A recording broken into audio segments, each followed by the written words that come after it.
Welcome to the Investor Mel and Dave live show. Yeah, what is it? Wednesday, September 16th. Yes. And Dave, what is our topic today? We're going to talk about the follow-up. You know, the money is in the follow-up. And what I find with a lot of investors, and there's some stats on this, so I won't butcher those stats, but a lot of people leave a lot of money and a lot of deals on the table by not following up. Yeah, so a big part of our success has been getting really good at doing that, right? Doing the follow-up piece, not forgetting about it, because we do as investors, we get busy, we have properties, this is going on, we're buying all this, and yet we forget this important part of it, which is the follow-up piece. So we're going to be talking about that today. But first, let's make sure hit that subscribe button, hit the bell as well, so you're notified every time we go live and every time we are releasing a brand new video as well.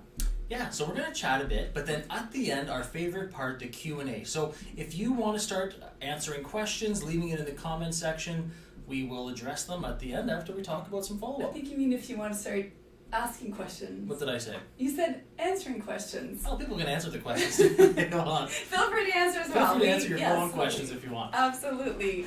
So fantastic. And also, we always forget to mention them, but for those of you listening at home, because this is also streamed on all our podcasts, or across all podcasts. So thank you if you're listening from your car or while exercising or at home. Thank you for listening as well. Yeah. And the reason we wanted to talk about follow-up is because five deals that we've been working on for numerous years are starting to come to fruition. So all that follow-up is finally starting to pay off, and these deals are closing, they're firming up, they're coming to fruition. And if you think about it, that's a lot of follow-up. Yeah. But it took consistency as well, right? Not letting the deals die. We saw potential with the deals. We saw potential with the lenders. You know, it was bigger picture, and it's easier to say, oh, it didn't work out, or we hit this roadblock, but we never gave up, and we ensured to have that continuity with the sellers, with the lenders, in order to make it happen.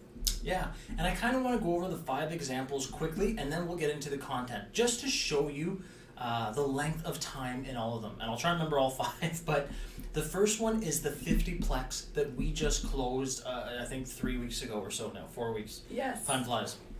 This is one that ironically, Mel and I started reviewing and started looking at the numbers just a couple of days before we actually went to Florida in February of 2018. Yes, and I remember it very quickly, not quickly, see now I'm mixing up my words. Yeah, I can't think of it. Very, not vaguely, vividly. Vividly, yes. And because I remember even once we were in Florida, we were actually doing this follow-up, right? Speaking with these sellers, talking about it because we saw the potential with it. And we're like, we're on vacation, but we're not going to put it on hold. The kids are in the pool, we're outside around the pool as well. Yeah. We can make a couple of phone calls to work on this deal. So back then, we thought it was going to happen very quickly. You know what? If we told, we're September 2020, so that's over 2.5 years, let's say. There's no way I thought it was going to take 2.5 years. If you would have told me then you're only going to close on this September 2020, I would have said, you are ridiculous. I'm never going to wait that long for it to make it happen, because we're not very patient people. Yeah, but that's how long it took, and it's from follow-up. Now, that's the same seller. There's another building. It's, I think, a 14-plex. Same thing. We're closing on that one in the next week or so. So that's another over 2.5 year deal with it's same seller. So a lot of follow-up on both deals. And again, I want to roll through all 5 just to give you examples. The other one that we're looking to close has 18 res and 3 commercial. And that one was roughly March or April of 2018. We had gone back from Florida, and we were very aggressively looking. So that, again, two and a half years. Yes, and I mean, now if you're thinking, oh my gosh, that's such a long time in between, we didn't stop, right? We purchased other properties. Of course, we've been purchasing properties for years now, but we chose not to let these ones go, just because we did have roadblocks, you know, whether it was the seller or us or the lenders or whatever the situation was. The important thing is that we saw the potential. We were determined to get these buildings. They've been on our vision board. Once we decided we put them on our vision board, we wanted that continuity, but that also took, we wanted to stay top of mind. top of mind for the sellers, top of mind for our lenders that are going to help us fund all these deals, because of course we're buying all these units, but we're not using any of our own money, of course, because that's our strategy. We use other people's money. So making sure to follow up with everyone, giving them progress reports and verbal usually reports, but yes. having that continuously. So those are 3 of the deals. Mm-hmm. Another one, the other ones are shorter. One is one that we started in, I think it was October, November 2019. And that one, again, we're looking to firm up in the next couple of months. And the last one is one that was listed last year and didn't sell, and now was, we contacted them privately, and now, so it's a year in the making. So all that to tell you that deals don't always come to fruition overnight, and sometimes you need to work on them, like Mel said, simultaneously with other deals, because you don't want to have all your eggs in that basket, right? Imagine we waited those 2.5 years and been on hold. That would have been kind of silly on our end. Absolutely. Now, let's go through the follow-up process, and I want to see, and I want your questions to come in. How are you leaving deals on the table? How are you leaving money on the table? Now, the follow-up. Think of all that time past. We had these deals under contract numerous times, approached different financing, approached different private investors, private lenders. So it happened. It wasn't just one contract that lasted 2.5 years. It was back and forth. Sometimes there would be periods where we need to cool off and step away from it and think, do we want to do this? So there was a lot of that. Now, the follow-up process with these people is, how do I say this? I don't want to, there's kind of a saying, but nothing is a no until they literally tell you, do not contact me ever again. It's like you're dating, right? You want to date somebody, you're going to try until they say, I'm not interested, don't contact me again, right? Yeah, exactly. So some of the strategies, let's get right into the meat and potatoes, okay? Yes.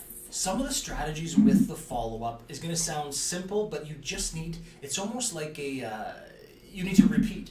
The repeat and the doing things over and over, the follow-up obviously, is the most important part. Now, whether it's a text, whether it's a phone call, whether it's an email, or whether it's literally knocking on the door, because different sellers, will have different avenues which they want you to contact them. Some sellers hate email. Dave, Mel, don't talk to me unless you come to my office or knock on the door of my house so we can have a face-to-face chat. Yes, or they might just not be as responsive, and you need to judge that. So if you're emailing somebody and you never hear back from them, well, maybe they don't really like communicating by email. Maybe your emails even go in their spam account and you don't even realize it. So that happens a lot more often than you think. Yes. We recently found out a couple of ours where we kept going in, and we thought people were just not getting back to us. Yeah. And we thought, okay, I guess they're not interested. Well, don't just try one way. Maybe try calling them. I love text, right? Phone calls, I tend to snooze them. I don't remember last time I checked my voicemail. No, voicemail is full probably, because it's, for some reason now it's kind of more, something quick. Text works for me. But what works for me may not work for somebody else. So find out and be persistent. Again, unless you get that firm, I'm not interested, I'm not going to sell to you, okay, that's fine. But otherwise, continue. And also, part of it as well is, how do you keep track of what's going on? And it may seem small, but as the years go by and certain properties are going to come to fruition and certain deals don't, you should have a list somewhere, right? Yep. Even if it's as simple as an Excel spreadsheet. And what Dave and we love to do is, once in a while, we're just going to have a brainstorming session, and it's like, okay, let's pull out all these deals. And we love doing that, especially if we find, because it's cyclical sometimes. Sometimes there's lots of deals on the market. Yeah, sometimes right. we feel that we're having a hard time finding deals. So, all right, well, we're having a hard time finding deals. Let's look at what we've looked at before. Maybe things change. Maybe the numbers do make sense now. So we'll kind of pull up everything from before, reanalyze it, have a conversation about it, reach out to people again, do that follow-up piece, and that's how we're able to move forward on these properties. Sometimes it doesn't make sense today, or maybe, let's say a place needed a lot of renovations, and right now for my business perhaps it doesn't make sense because my whole crew's working on different things, and I'm okay, no, I don't want to buy this property because it requires too much work today, and my team is too busy doing something else. But maybe in 6 months from now we're in a completely different situation. So that follow-up and that positive contact with the seller and lenders are so important. Yeah, and to add on to Mel's point, every single deal that we've ever analyzed in our cash flow analysis matrix, I still have. Like, we still have that, okay? So every single Good deal, or bad. good or bad, stays. And it kind of goes into a potential folder, or it goes into a no-go folder, or it goes into a follow-up folder, right? But the beauty of that is, like Mel said, sometimes lots of deals come up, sometimes it's like, where are all the deals? Mm-hmm. Well, this is a good way of being able to look at past deals that might not have met your requirements, didn't meet your timelines, that type of thing, but now you're recycling the same leads, the same deals, and you're following up with those people, and it's already a warm lead. You've already chatted with them, you've already got the numbers. For whatever reason it didn't work then, but you can follow up with those people. So I would I would suggest never throwing out a deal. So it didn't work out, delete? No, save it on your computer, get an extra hard drive just for that, because this has helped us out a lot of times looking at old deals. Even with the no, so let's say certain things we're firm on, right? Let's say it has to be fire retrofit, and nope, the seller's not willing to do it. We know there's a lot of work. We're not willing to do it. It goes in our no category, and this is a real story here. It goes in our no category. But it's a no, and probably shouldn't call it not now category. Maybe we need to rename it not now category. But it doesn't mean it's going to be a no forever. And this happened because we still wanted that building, but we couldn't. It didn't make sense. We didn't want to pay for the fire retrofit. It didn't make sense for us. We didn't want to give up on it. So fast forward, was it 1 or 2 years? I think it was 2 years. 2 years. Dave is driving around town and sees somebody around the building, and he thought, hey, that might be the owner. So you literally pulled in the driveway and said, hey, we had talked about your building in the past. Are you open? Maybe at this point, have you changed your mind about the fire retrofit? Surprise, surprise, things changed in his life, and now he was able, or had he done it? Or he was in the middle of doing certain things and he was willing to do it. He had done the fire retrofit because something had happened and the fire department had gone in anyway, so he had done it. He had upgrading some of the plumbing. He had paid out one of his partners because his partners didn't want to own the building anymore. And he was, because of what had happened in his life, succession planning, he held a mortgage for us. So it was like the absolute perfect scenario of a follow-up 2 years later of driving by that building and saying we wanted it. It worked out perfectly. So that's a great scenario. And the thing is, this person has more than one building. So he's still on my follow-up list. And I talked to him maybe, September. I talked to him in July. And this is just an example. He said, call me in a year. So I've got him. I'm going to send him a couple of texts and emails here and there just saying, hey. And you're not going to necessarily wait a year, right? No, well, that's the thing. And let's touch on that as well, Mel. When you're talking to them, what I want you to say is plant the seed that you're going to be contacting them again.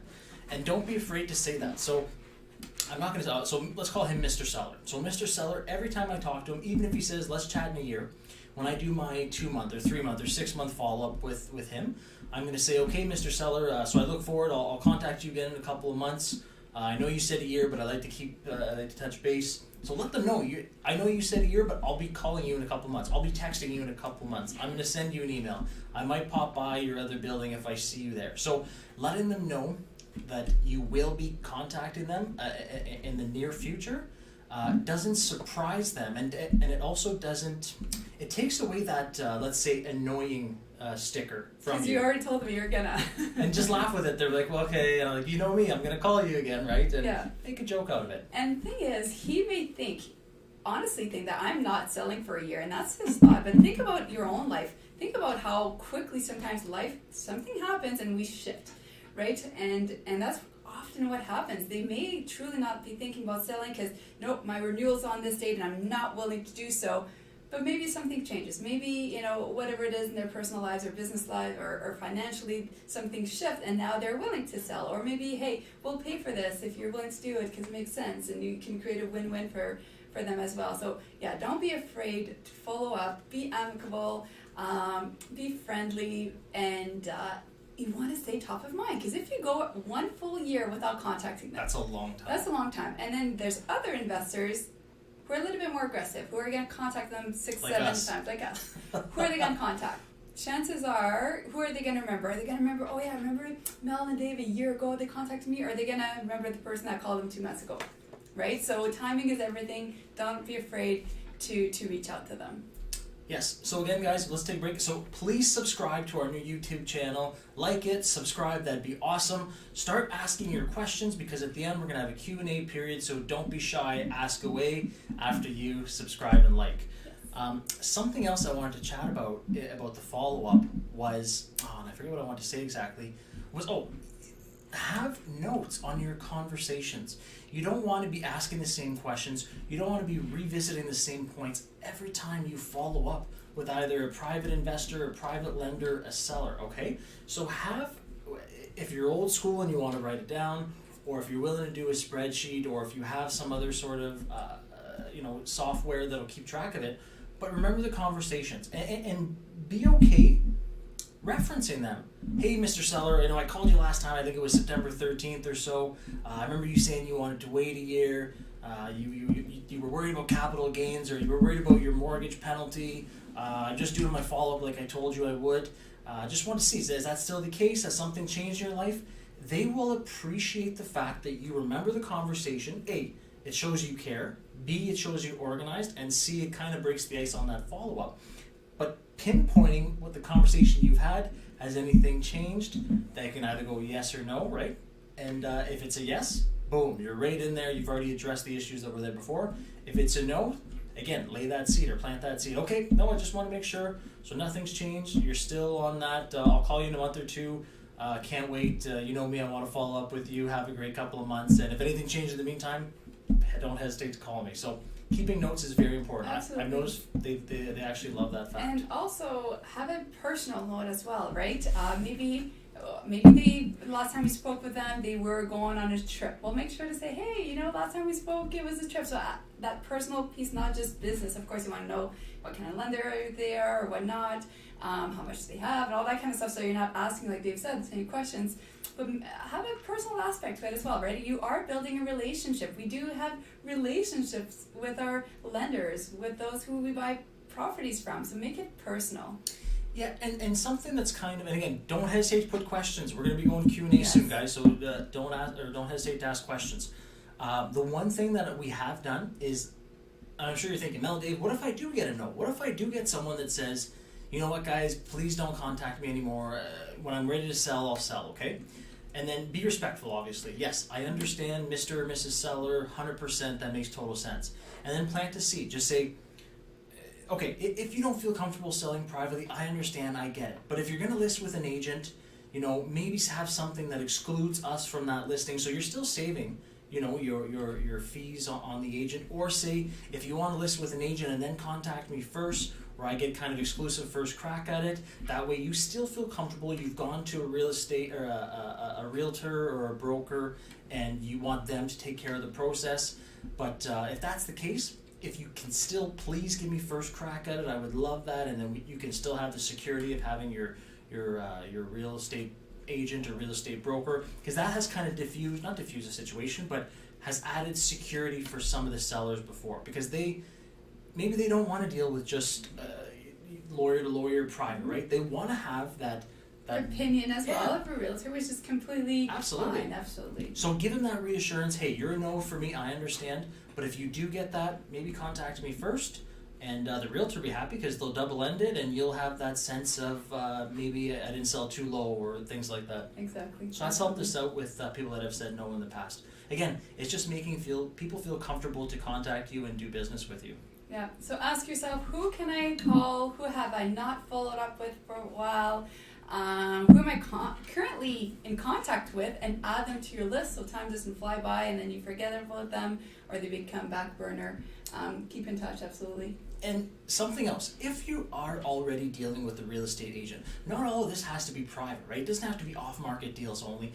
It doesn't have to be private deals only, that type of thing. If you're working with a real estate agent or a real estate broker, you can also tell them, hey, it might be a slow time in the market and there's not many deals. And you could say, hey, Mr. or Mrs. Real Estate Agent, can you look up on your system, because they have all these systems, they can look up past listings. Can you look up any deal? And there's some things there where they can't talk to people. They sign contracts with the realtor, so I'm not looking to not disobey that, but go behind that. But morally, ethically, and legally, ask the real estate agents, can you look at any whatever you're looking for. Let's say you're looking for a condo or apartment or multifamily or single family dwelling. Can you look in the last 12 months at any, I'll do what we do, multifamily buildings that were listed and that didn't sell but but suspended the listing or just didn't relist? Can you get us the information, and can you maybe contact that seller or contact that seller's real estate agent, right? Again, you want to be moral and ethical. But yeah, what's the reason they pulled it off the market? Have circumstances changed? So you can also utilize professionals to do that follow-up and legwork for you. Yes, and it's a win-win. It's a win-win for you as an investor. It's a win-win for the agent. It's a win-win for the seller. Again, timing is everything when it comes to real estate, and realizing that timing needs to work for everyone to make a deal happen. So realizing that is very important. And I want you to, because it's happened to us a few times now, and let's use the example of a lady who, she was a widow. Okay, her husband had passed away. Her husband had literally built the sixplex with his brother, and he was the real estate investor. She wasn't really involved. And we had talked to them before, and it wasn't the right time, which was fair. Now, when we did our follow-up, right, not everyone does succession planning. Not everyone has an exit strategy. So by us doing this follow-up, we actually helped this lady with her succession planning, with her getting rid of the asset that she no longer wants. It's not her passion, right? Yes, and this is where owner financing... She was happy. She was very happy for us to call owner that. financing can absolutely be a win-win, and that's what we teach people all the time. That's what we show our action mentoring family members is how to do it and how to make it a win-win, because you do win and they win as well. Yes. And that's why we've been able to do it over and over again, because it's not just a win-win for Mel and Dave here. It has to be a win for them as well. And you're being on, and it did benefit them, and we helped them out, and it was a win-win. We were happy. She was thrilled as well. Yep, she didn't know where to go, and then because of our follow-up, we helped her with getting rid of the asset that she no longer wanted. Yes. So anyway, Awesome. that's the power of follow-up, guys. If you're not following up, here's the stat, and I'm not going to quote it exactly because I'm going to butcher it, but it was something like deals don't go under contract, the first attempt or the first conversation, the second. I think it was something like the fifth or the sixth is where a majority of them go, and only 10% of people, and again, don't quote me on this, and only 10% or so of people go that fifth or sixth conversation, that fifth or sixth follow-up to get it under contract. Because it's a little pushy perhaps, or a little uncomfortable, but it's not pushy if it's amicable, if it's well said, if it's a win-win, and hey, I just wanted to let you know that I'm really still interested in your property. Contact me when you're ready. Yeah, and if you're a true real estate investor and you're looking for deals, I don't want to say who cares, but it doesn't matter how many times you have to have the conversation. If you're getting a great asset that's going to add to your portfolio, that's going to cash flow, and even better if you can get owner financing, it's worth having those 5, those 10, those 20 conversations with the seller. Yes. So let me give you an example right now. I'm following up with you. Have you guys subscribed to our channel yet? So hit the subscribe button. Hit the bell as well. This is a follow-up, but do it for real. But this is a follow-up. I'm following up with you, making sure that you're doing it. Do the same when you're speaking with others as well. Awesome. Time for some Q&A. Yeah, Raphael's on the side here. He's writing the and questions. For those who listening at home and they're wondering, where are we every Wednesday? We're always on YouTube, and our channel is Investor Mel and Dave. So we've got a couple of questions. That's awesome. Let's hit the ground with these ones. What's the difference between an assessed value and an appraised value, or is there even a difference, from Ravi? Okay, and yes, there's a difference. And they're usually, all our assessed values, what is it in Canada here? It's basically, your assessed value is for tax purposes, okay? In Canada, it's MPAC. I'm not even, Municipal Property Assessment Corporation. Anyway, so your assessment is strictly for tax purposes, okay? So that the millwright has a base to be able to tax, or to base their property taxes off of. So yes, major difference. And with all our properties, our appraised values are actually a lot lower. Sorry, the assessed value, which is good. You don't want the assessed value to be high because you're paying higher taxes. So yes, the assessed value is mostly for tax purposes. The appraised value, completely different thing. It'll be an appraiser, a certified appraiser, that will give you what they feel is the market value of the income property, of the asset, given by past performances, by comparisons, and I'm speaking specifically for an income property here, guys, multifamily, and for also the income and expenses, the P&L, the profit and loss. And that's what the financial institutions are going to base it from. It's going to be from the appraisal, not the assessment. So we have 27 buildings. They want to know, the financial institutions want to know what the taxes are, obviously, but they've never said, Mel, Dave, the assessed value is this. Everyone knows it's just for taxes. The appraised value is what they mostly care about. So great. You know what? That's the first time I've had that question. That's a great question. I love that, Ravi. That's thinking out. I love that you're thinking about that. So both are important, but the appraised one has more weight with financial institutions. Great question. Awesome. Joshua, I was wondering about insurance. What's your percentage unit bedroom you use in your matrix? Percentage per unit bedroom. And honestly, Joshua, in our cash flow analysis matrix, it's not a percentage. I'll usually get, think of this. You're buying an asset, you need numbers, right? For your income and expenses, your profit and your loss, right? These are not numbers that you're making up. So I do two things. And I suggest anyone watching this do two things. If you're buying a building, A, get the numbers from the seller. And don't just take any numbers. Maybe ask them to have to provide them with their policy or what they pay, and the realtors can verify. So A, you're getting what they're paying. B, if you're in the serious stages of the offer and getting closer to actually buying it and firming up on the deal, get a quote. Hey, Mr. or Mrs. Insurance Provider, here's the property, here's all the information. What is it going to cost? So I don't do an actual just interest or percentage. Mm-hmm. I just want, what is the previous owner paying and what is my insurance company gonna quote me on? Because that might vary, that might be vastly different as well, right? So I want real numbers. So either I want A, what they're paying, and I want what my company is gonna charge me. Mason's World, is there a separate matrix spreadsheet you provide to the seller to show the benefit to them, i.e. the payments they're receiving and the total? So what we do, we do use our cash flow matrix as a PDF because it shows them the numbers today, and it also shows them the exit strategy, how we're going to be able to pay them back. And absolutely, we do want to show that them. We put in a PDF so there's no somebody doesn't accidentally type a number or anything like that. But yes, absolutely, we show it to them because that's how we are able to get owner financing and lenders all the time. People want to know, how are you going to pay me back? And that's exactly what it does. And it's based on facts. It's based on current numbers, current ratios that that building, that market is doing. And then it's also showing how you're going to improve the numbers, the ratios, and that in order to pay them back. Now, it was Mason's World? Yeah, Mason, great question. We also utilize this. This is such a powerful tool.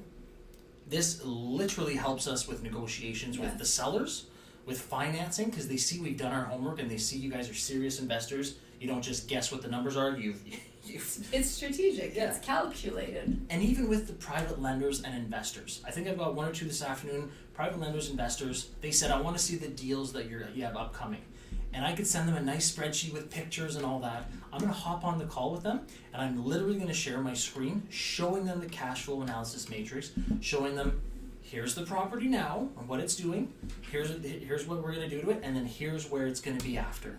And they're going to see, I'm not making this up, it's factual, this is why I'm buying this building. I wouldn't buy it if it didn't make sense, and this is how I'm going to pay you back. So it's a great tool. Great question, Mason.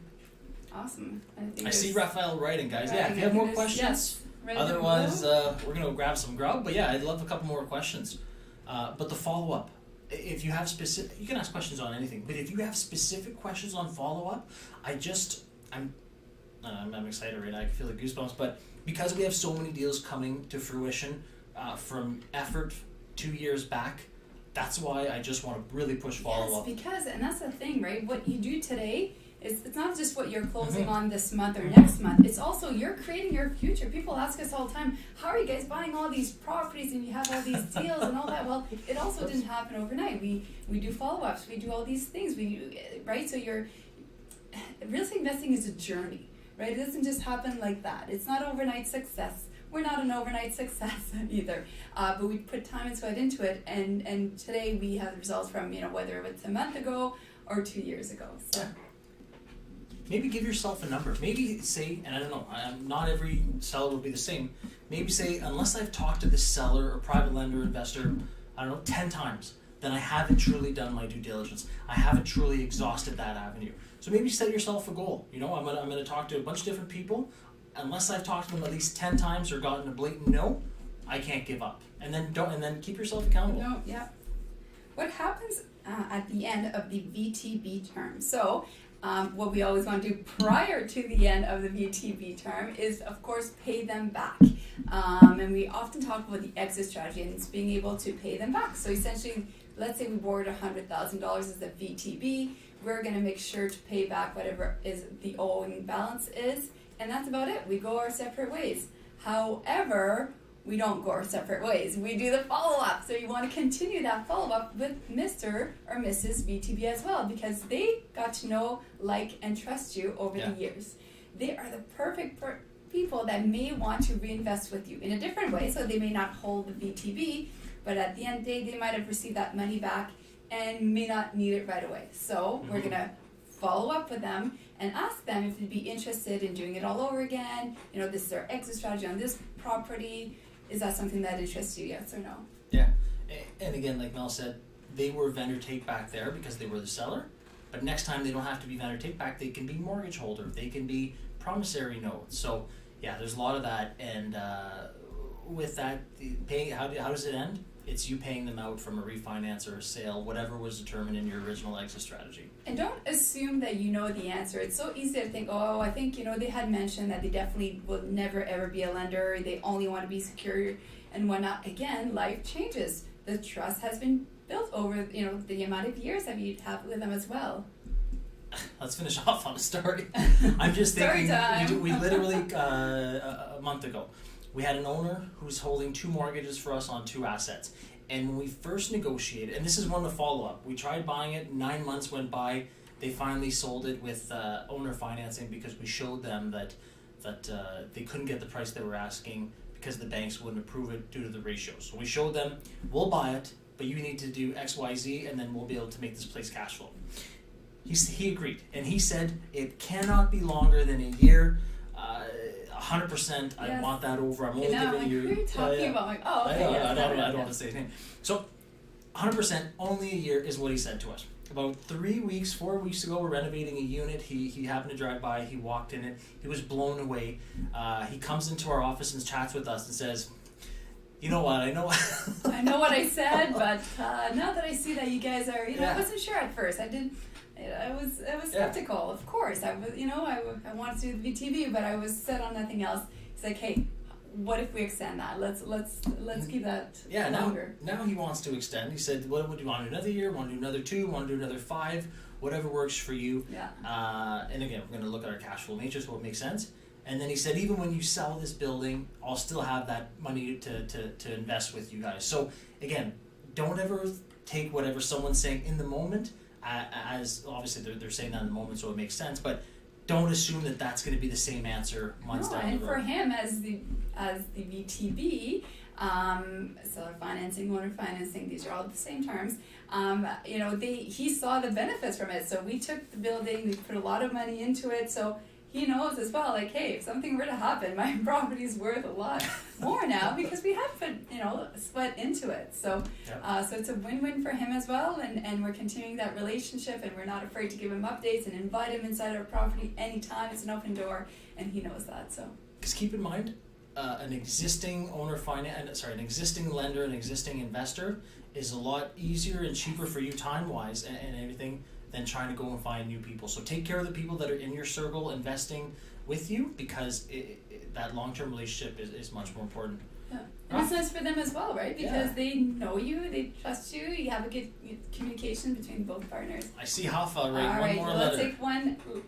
And while we're waiting, make sure again, hit that bell and subscribe button, because we have new videos coming out tomorrow. Yeah. You'll get notified when it's being released.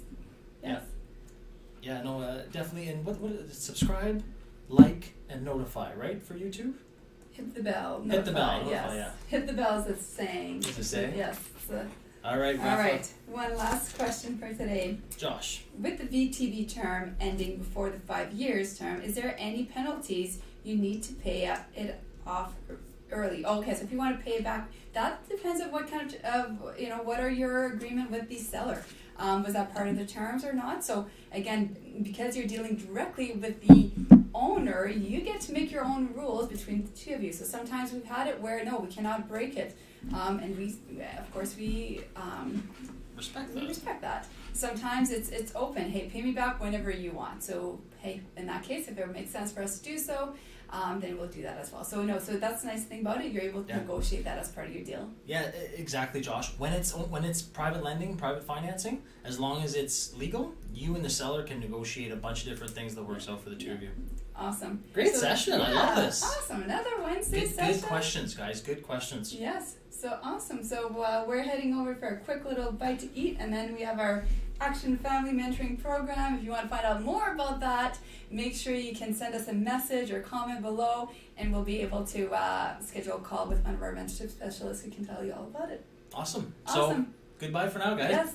We're out. Bye. Have a great week. Bye, you too.